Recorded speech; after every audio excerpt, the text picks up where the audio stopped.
বন্ধুরা, আজ একটা এমন কথা বলবো যেটা আমরা সবাই জানি বাট অনুভব করি না। যতক্ষণ না সেই জিনিসটা আমাদের কাছ থেকে অনেক দূরে চলে যাচ্ছে। হ্যাঁ, ঠিকই ধরেছ। আজ কথা বলবো সেই মানুষ দুজনকে নিয়ে যাদের জন্য আমরা পৃথিবী দেখেছি। হ্যাঁ, সেই ব্যক্তিরা হলো মা আর বাবা। মা একটা শব্দ নয়, যার বিশাল আশ্রয়, যে নিজের খাবার না খেয়ে আমাদেরকে সবসময় খাইয়েছে, যে নিজে না ঘুমিয়ে আমাদের ঘুম পাড়ায়।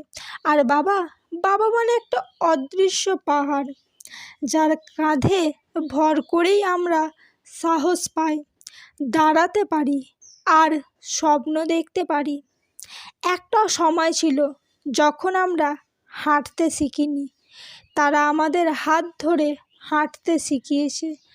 আর এখন আমরা ব্যস্ত রাস্তায় চলার সময় পেছনে ফিরেও তাকাই না, তাই তারা একা হয়ে পড়ে। জীবনের সবচেয়ে বড় আফসোস কি জানো?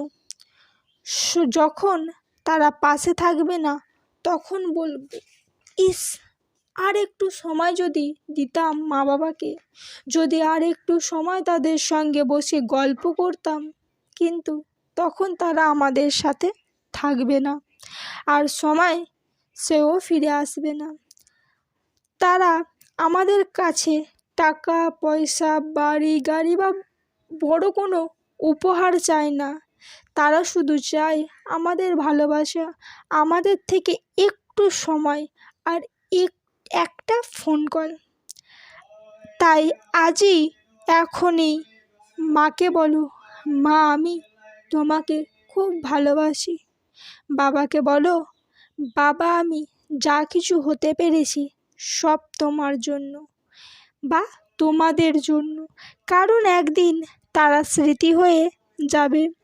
বন্ধুরা, এই পৃথিবীতে হাজারো সম্পর্ক থাকবে, কিন্তু মা বাবার মতো নিঃস্বার্থ ভালোবাসা আর একটাও পাবে না।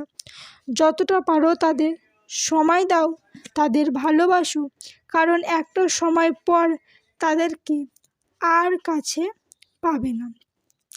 এই কথাগুলো মনে রেখো। আর যারা শুনছো, আজই মা বাবাকে জড়িয়ে ধরো, কারণ তারা যদি না থাকতেন আজ আমরা